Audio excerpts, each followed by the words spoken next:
코로나 사태가 햇수로 3년을 맞이하고 있죠. 전례 없는 팬데믹 속에 사회 구조가 바뀌었다라고도 말하고, 산업 형태가 바뀌었다라고 말하고, 우리 삶의 많은 것들이 바뀌었다라고 이야기하는 시대입니다.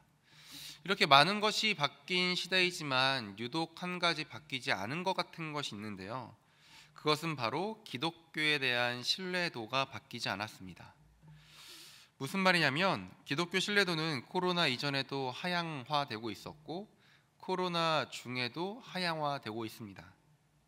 아니, 오히려 코로나 중에 대한민국 사회에서 교회를 바라보는 시선은 더 안 좋아졌다라고 많은 통계들이 나오고 있죠. 특별히 작년 1월의 조사인데요. 우리나라 국민 중에 약 76% 정도가 기독교를 신뢰하지 않는다라고 응답했다라고 합니다. 월화 이틀에 걸쳐서 노회 교사 부흥회가 있었는데요. 월요일 집회에서 강사 목사님께서 대다수의 성도분들이 많은 한국 사람들이 한국 교회를 비난하는 상황 가운데 대다수의 성도분들이 아마도 교회를 비난하는 사람들 앞에서 변호자의 입장을 취할 것이다라고 말씀하시더라고요. 여기서 변호자라는 것은 교회를 비난하는 사람들 앞에서 그건 일부 교회만 그런 거야. 우리 교회는 안 그래. 이런 식으로 이제 변호하는 입장에 머문다라는 것이죠. 내가 믿고 나를 구원한 그 예수 그리스도와 복음에 대해서 적극적인 증인의 삶을 살기보다는 우리 교회는 안 그래. 다 그런 건 아니야. 라고 이야기하는 대다수의 그리스도인이 있을 것이다 라고 그렇게 말씀하셨습니다.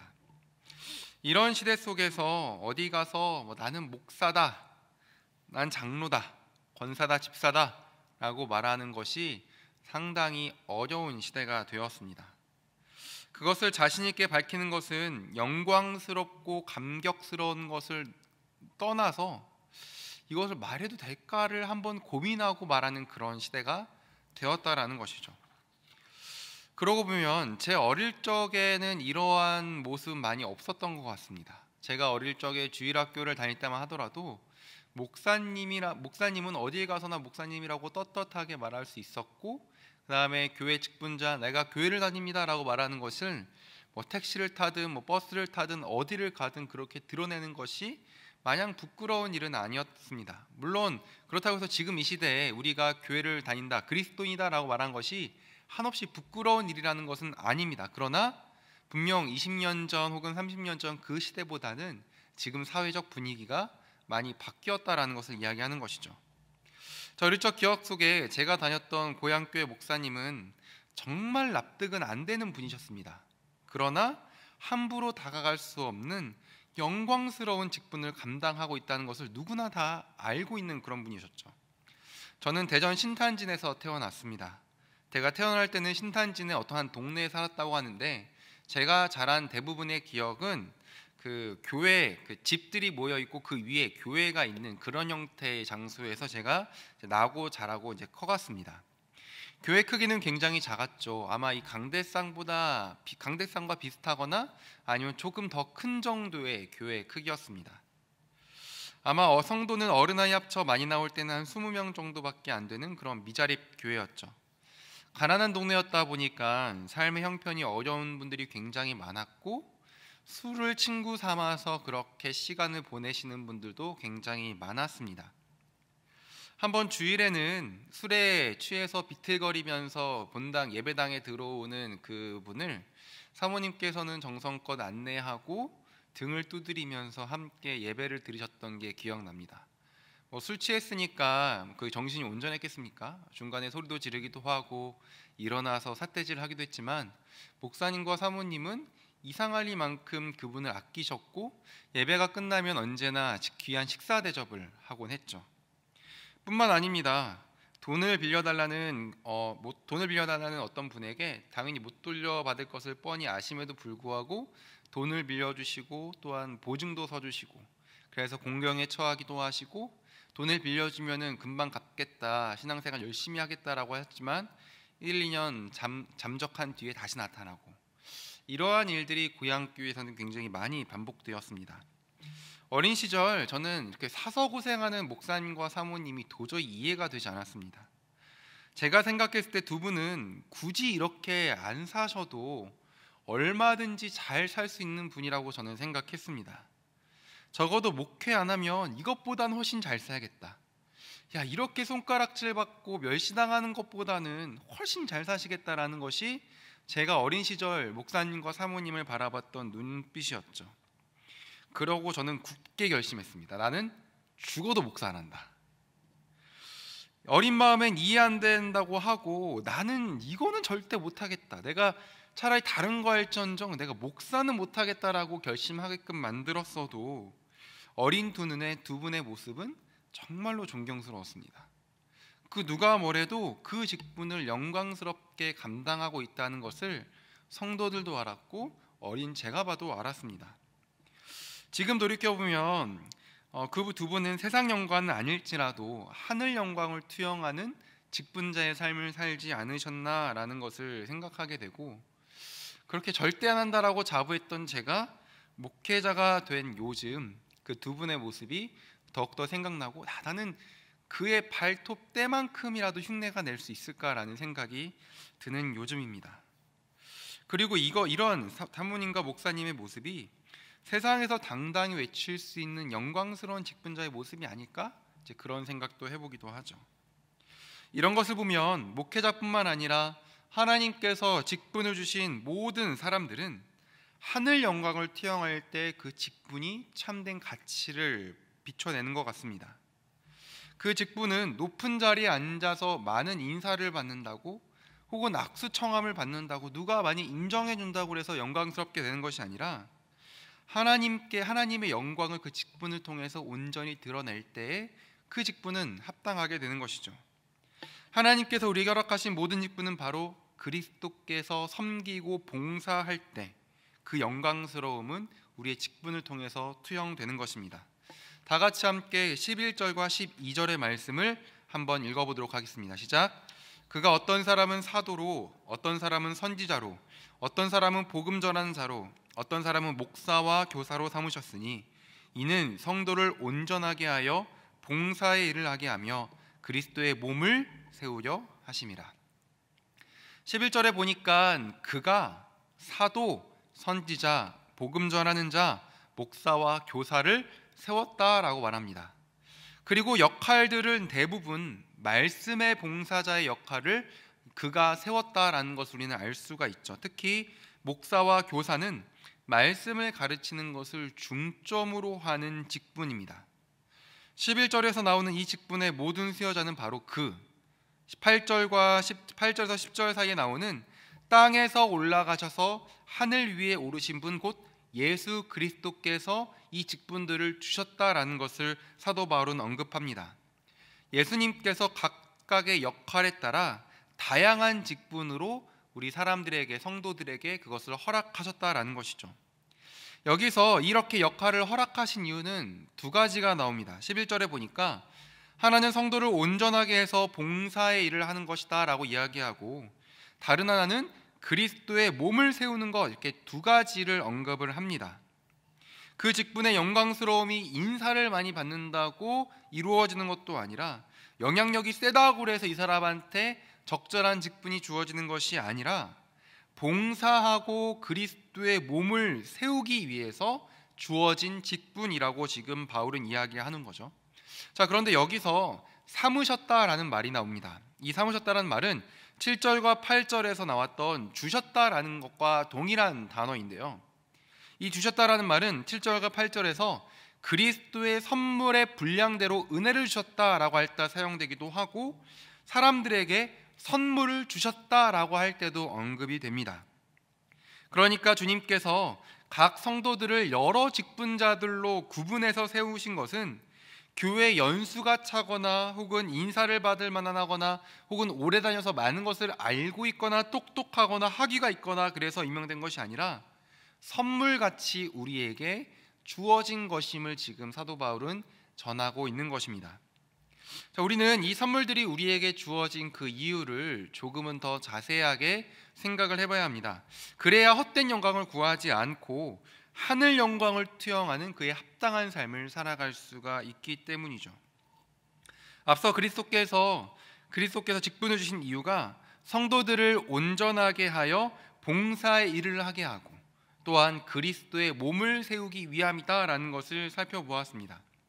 쉽게 말해서 직분자들의 최종적인 목표가 무엇이냐면 봉사의 일과 그리스도의 몸을 세우는 것이다 라는 것입니다. 자, 하지만 이것을 직분자들이 직접 하는 것이 아니라 분명히 22절에 보니까 성도를 온전하게 해서 성도들로 하여금 봉사의 일을 하게 하는 것이다 라고 사도 바울은 언급을 합니다. 또한 성도들과 함께 그리스도의 몸을 세우는 것이다 라고 말하죠.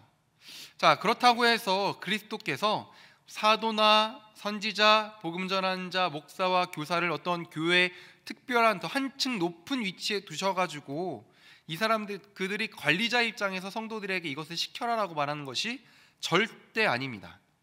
성도들을 온전하게 해서 봉사의 일을 감당하기 위해서는 그리스도에게 직분의 선물을 받은 자들이 그들을 더욱더 섬겨야지만 이게 가능한 것이죠. 또한 12절에서 사용된 여기서 온전하게 하다라는 단어는 신약 성경 전체에서 딱 이곳에서만 사용된 단어인데요. 이 당시 이 단어는 주로 의학적인 용어로 많이 사용되었다라고 합니다.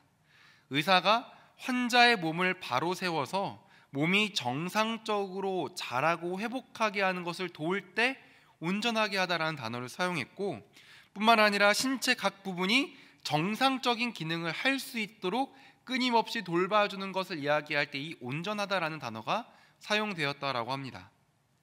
의사가 만약에 제 온몸이 골절되어서 제가 의사를 찾아갔을 때 의사는 정확한 진단을 통해서 어디가 골절되었는지, 또한 어떤 약이 필요한지, 어떠한 치료와 시술이 필요한지, 수술이 필요한지 이런 것들이 의사가 판단할 겁니다.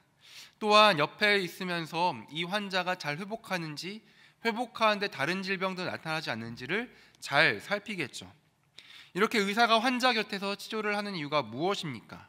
그 환자를 다시 회복시켜서 정상적인 생활을 하게 하고 건강하게 다시 회복시키기 위함에 있죠.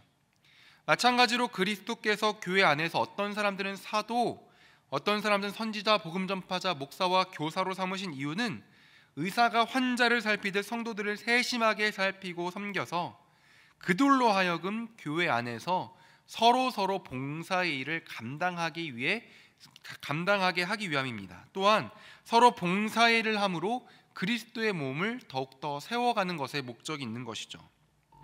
말씀을 가르치는 것을 중점으로 하는 그룹이 성도를 온전하게 해서 봉사의 일을 하게 하는 것, 그리고 그리스도의 몸을 함께 세워가는 것, 이것이 얼마나 완벽한 시너지인지는 이미 사도행전에서 증명된 바가 있습니다.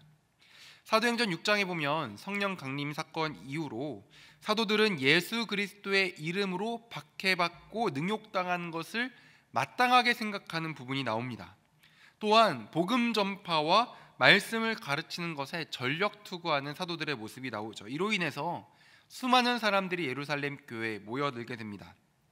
많은 사람들이 모여들자 헬라파 유대인들이 자기의 과부들이 매일의 구제에서 누락되는 것 때문에 히브리파 사람들을 원망하는 일이 발생하게 됩니다. 아마 인원이 얼마 안 됐을 때는 12명의 사도들로도 이미 충분히 그들에게 말씀을 가르치기도 하고 봉사와 어떤 섬김 역할을 능히 감당할 수도 있었을 겁니다. 그러나 인원이 점점 많아지고 사도들이 관리할 수 있는 역량이 좀 넘어가다 보니까 의도치 않게 이러한 갈등이 발생하게 된 것이죠. 그렇다고 해서 사도들의 주된 사명인 말씀 전파의 비중을 줄일 수도 없는 노릇이었습니다. 이에 말씀의 교훈을 잘 받은 7명의 일꾼을 세우게 되고, 이 일꾼에게 봉사일을 전적으로 맡기고 사도들은 말씀을 가르치는 일에 전력하게 되는 부분이 사도행전 6장에 나와 있습니다. 이렇게 각자에게 주신 은사와 직분대로 역할을 감당하게 되자 교회는 이렇게 되었다고 누가는 기록하고 있습니다. 다 같이 함께 사도행전 6장 7절의 말씀을 함께 읽겠습니다. 시작. 하나님의 말씀이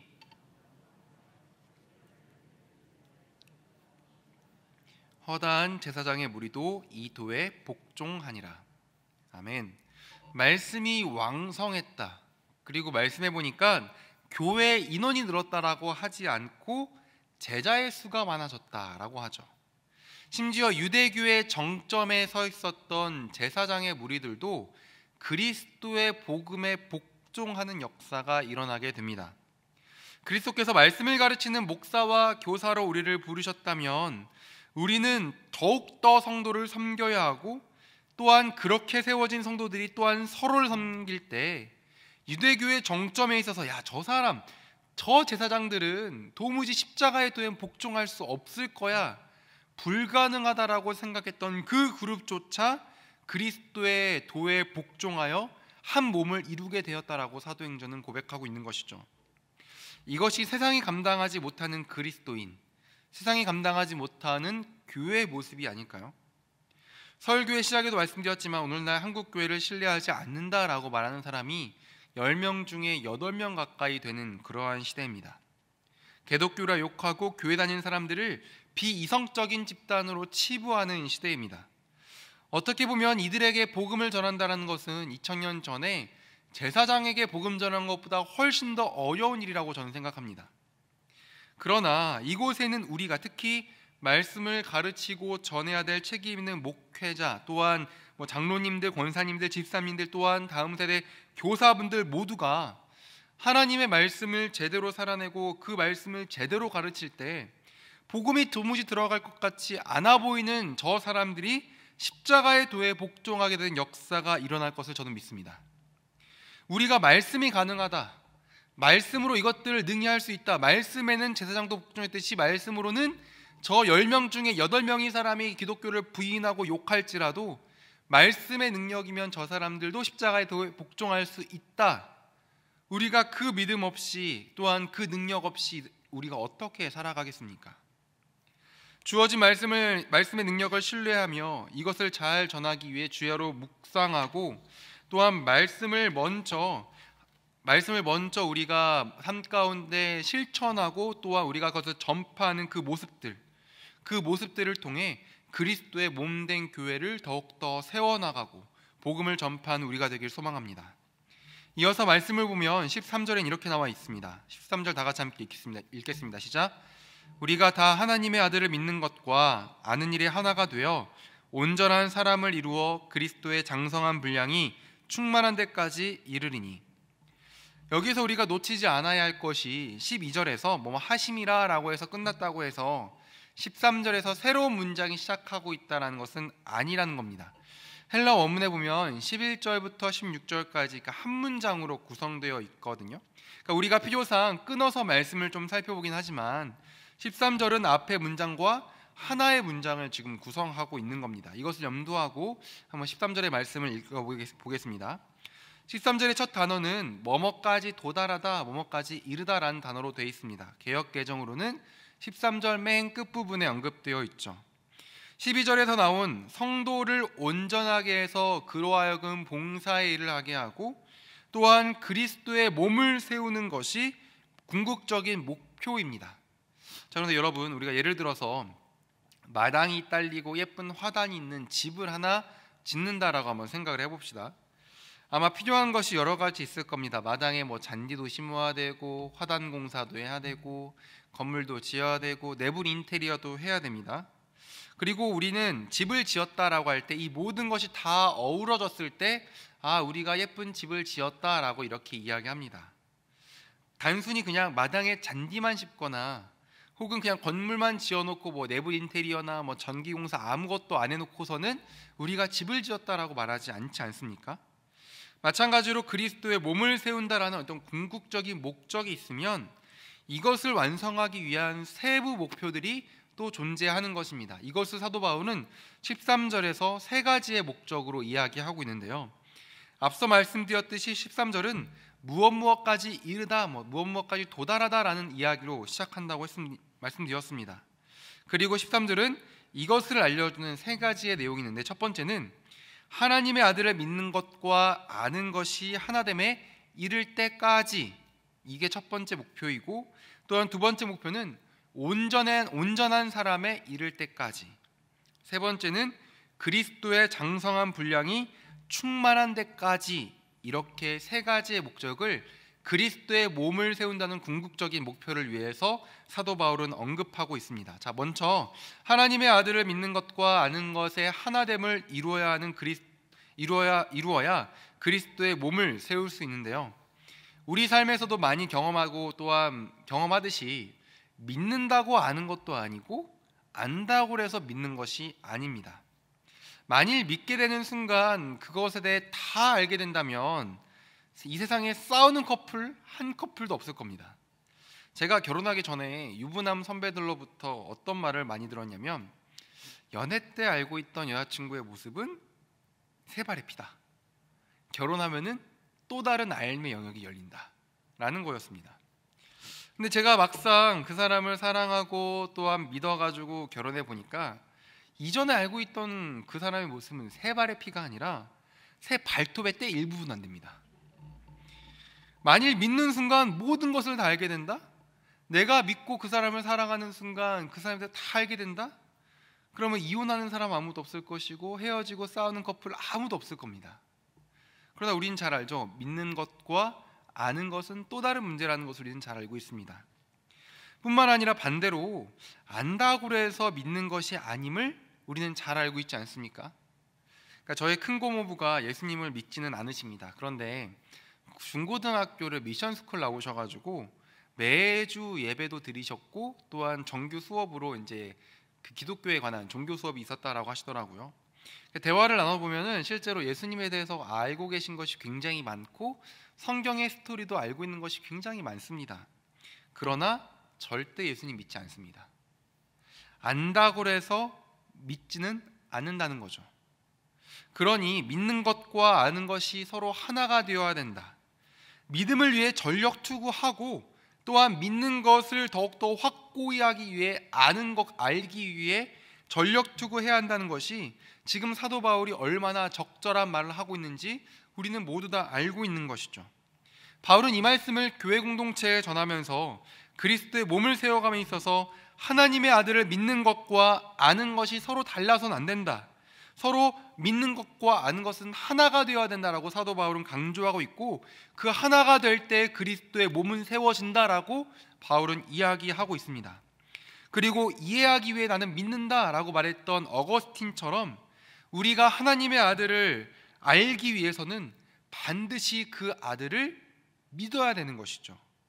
먼저 그분을 믿고 먼저 그분을 신뢰해야 그분에 대한 알미 더욱더 깊어진다라는 것을 기억하고 하나됨을 위해 하나님 말씀을 더욱더 가까이 하고 하나님의 아들 예수 그리스도를 더욱더 믿음으로 고백하는 저와 여러분이 되길 소망합니다.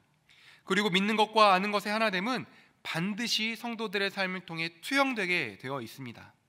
저도 마찬가지고 여기서 함께 예배드리는 서울홍성교회 모든 공동체가 믿는 것과 아는 것을 단순히 우리가 머릿속에만 적어두는 것이 아니라 우리 삶을 통해 그것이 하나 되기 위해 노력하는 우리 모두가 되어야 됩니다. 두 번째는 온전한 사람을 이루어야 그리스도의 몸을 세울 수 있다는 것인데요. 여기서 쓰인 온전한이란 단어는 앞에 12절에 말했던 온전함이랑은 전혀 다른 단어입니다. 13절에 쓰인 말은 바로 성숙함을 뜻하죠. 즉 성숙한 사람이 되어야 그리스도의 몸을 세울 수 있다라는 겁니다. 처음부터 성숙한 사람이 누가 있겠습니까? 모두 다 어린아이부터 점점 성숙해 가는 것이죠. 그런데 만일 이 성장이 멈춰버린다면 분명히 큰 문제가 있는 것이죠. 분명히 나이에 맞게 또한 연수에 맞게 분명히 활동을 해야 되고 성장을 해야 되는데 그 성장이 어느 수준에 딱 멈추게 된다면 그것은 심각한 문제이고 반드시 치료를 받아야 될 문제인 겁니다. 바울은 14절에서 성숙한 사람과 정반대되는 존재인 어린아이라는 존재를 언급하며 그 특징을 말해주는데요. 그 특징은 그 어린아이는 온갖 교훈의 풍조에 밀려 요동하는 존재다라고 사도 바울은 14절에서 이야기합니다. 바꿔 말하면 성숙한 사람은 여러 교훈의 풍조에 밀려 요동하지 않고 확고한 교훈을 붙들어 잔잔한 사람을 의미하는 거겠죠. 여러 교훈에 휘둘리지 않는 성숙함이 굉장히 중요한 이유가 있는데요. 신천지나 하나님의 교회 같은 이단에서 가르치는 것들을 보면은 말도 안 되는 것들을 가르칩니다. 성경 딱 펴고 앞뒤 문맥 조금만 읽어봐도 이들이 얼마나 허무맹랑한 이야기를 하고 있는지가 금세 드러나게 되죠. 그러나 그 거짓에 넘어가는 사람이 수백만 명입니다. 이뿐 아니라 인권이라는 이름으로 자행되는 동성애, 또한 그것을 옹호하는 퀴어 신학, 이런 것들은 여러 교훈의 풍조에 휩쓸려서 확고한 진리에 머무르지 못하고 있고 못하는 표류하는 인생들과 똑같습니다. 그럴듯한 말로 진리를 왜곡하고 그럴듯한 말로 여러 가지 화려한 교훈들을 제시하지만 그것은 그냥 여러 가지 교훈들에 불과하지 우리가 확실하게 붙들어야 할 진리와는 전혀 다르다라는 것이죠. 여러 가지 교훈에 휩쓸려서 이리저리 표류하는 인생은 어린아이에 불과하다라는 것을 기억하고 그리스도께서 세우신 말씀의 직분자들이 하나님의 말씀을 충분히 배워서 또한 그 말씀을 성도들에게 충분히 가르쳐서 결코 흔들리지 않는 진리 위에 굳건히 서는 성숙한 그리스도인이 되는 것이 그리스도의 몸된 교회를 세우는 너무나도 중요한 한 축인 것입니다. 올해 우리 교회가 말씀 묵상에 되게 집중하려고 하죠. 그 시작으로 21명의 청소년들이 어성경이 읽어진 해를 이번 주 월요일부터 다음 주 토요일까지 매일 와서 공부하고 있습니다. 오전 시간에 매일매일 모여서 방학 중인 아이들이 21명이 되는 청소년들이 모여서 그 자리에서 하나님 말씀을 공부한다, 또한 집에 가서는 주어진 성경 부분을 읽는다. 이것은 굉장한 일이죠. 아마 여러분을 지나가다가 혹시 이 청소년들 보거나 혹은 교회에서 이렇게 공부하고 있는 친구들 보면은 많은 기도도 해주시고 많은 격려도 해주시기를 부탁드립니다. 이뿐만 아니라 올해에도 말씀 묵상을 위한 다양한 훈련들이 우리 교회에서 준비되어 있습니다. 여러 교훈에 흔들리는 그런 시대가 아니라, 그런 교회가 아니라 다양한 말씀의 훈련들과 말씀 묵상에 깊이 들어갈 수 있는 그런 도구들을 통해서 확고한 진리 가운데 머물러 점점 장성하는 우리 모두가 되길 간절히 소망합니다. 세 번째는 그리스도의 장성한 분량이 충만한 데까지 이르러 그리스도의 몸을 세우는 것입니다. 그리스도의 장성한 분량이 충만한 데까지 이른다. 그리스도의 장성한 분량이 충만한 데까지 이른다. 저는 아무리 읽어도 이게 무슨 뜻인지 몰랐습니다. 그리스도의 장성한 분량이 충만한 데까지 이른다. 이 부분을 우리말 성경에서는 이렇게 번역하고 있는데요. 그리스도께서 충만하신 정도까지 우리가 도달해야 됩니다. 그리스도께서 충만하신 정도까지 도달해야 합니다. 즉 그리스도의 몸을 이루기 위해서는 이 공동체를 이루고 있는 우리 모두가 그리스도의 그 충만한 그 수준까지 우리가 다 같이 함께 도달해야 된다라는 것이죠. 이는 교회 공동체 구성원은 그것이 직분자이든 직분자의 어떤 말씀 전파를 통해서 세워진 봉사일로 세워진 성도들이든 누구와 상관없이 바로 영적인 성장을 꼭 해야 된다라는 것을 알려줍니다. 그리고 그 기준은 바로 그리스도의 충만함이라는 기준이죠. 영적인 성장을 위해서는 우리는 반드시 점점 더 자라가야 됩니다. 우리가 잘 알다시피 교회는 절대로 완성되지 않았죠. 분명히 성장할 부분이 있고 자라가야 할 부분이 있습니다. 그런데 우리가 이때 조심해야 되는 것은 우리가 삼아야 될 유일한 기준은 바로 그리스도라는 것이죠.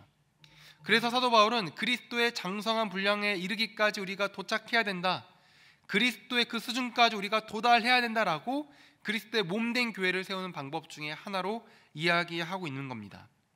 어떤 목사님이 훌륭하더라, 그 목사님의 삶을 보고 간증을 들어보니까 야, 이분은 진짜 우리가 모범으로 삼고 따라갈 만하다. 야, 어떤 집사님이 보니까 야, 믿음이 정말 좋아서 이런 고난 이렇게 이겨냈대, 우리도 그 집사님 따라서 좀 이겨내자. 우리가 그분들의 간증을 듣고 그리스도의 충만함에 이르도록 우리 자신을 좀 동기부여할 수는 있지만 절대로 어떤 한 개인의 훌륭함이나 혹은 믿음의 모범이 우리가 따라가는 목표나 기준이 될 수는 없습니다. 우리의 유일한 롤모델이자 우리의 유일한 기준은 바로 예수 그리스도 한 분인 것이죠. 이 세상 그 어떤 것이 그분의 충만함과 비교될 수 있겠습니까? 아무리 훌륭한 성인이라고 할지라도 과연 그리스도의 충만함에 도달할 수 있겠습니까? 그렇기에 우리는 유일한 기준인 그리스도의 충만함이라는 목적을 두고 우리는 한 발자국 한 발자국 점점 나아가야 하는 것이죠.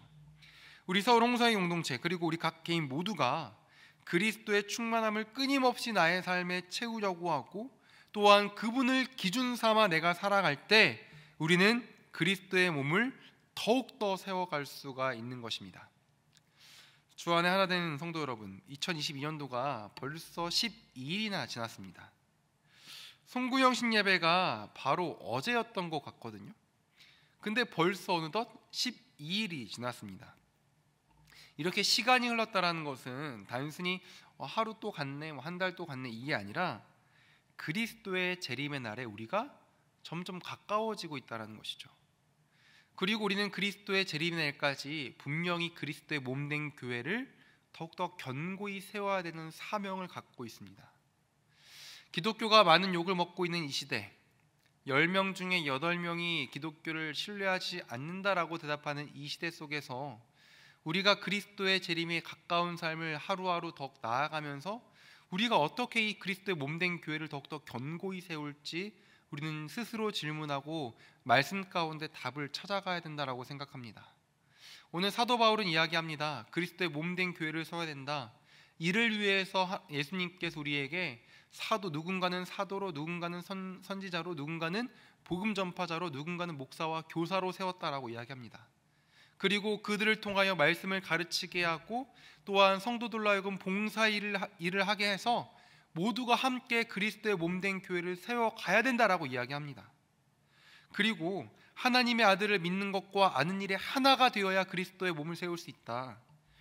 또한 오직 그리스도만을 나의 기준 삼아 그분의 충만함으로 우리가 닮아가고, 그분의 충만함을 우리 삶 가운데 채워야 그리스도의 몸된 교회를 세울 수가 있다.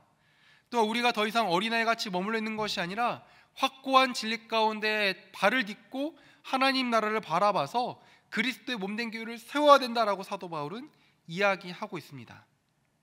사랑하는 성도 여러분, 올 한 해 우리가 어떤 목적을 갖고 있든 간에, 어떠한 개인적인 목표를 갖고 있든지 간에 주어진 직분 안에서 말씀을 최대한으로 우리가 가까이 하고 깊이 묵상해서 말씀을 더욱더 흥황하게 하는 우리 모두가 되길 소망합니다. 그래서 그리스도의 몸된 교회를 더욱더 세워가는 저와 여러분 2022년도가 되기를 간절히 소망합니다.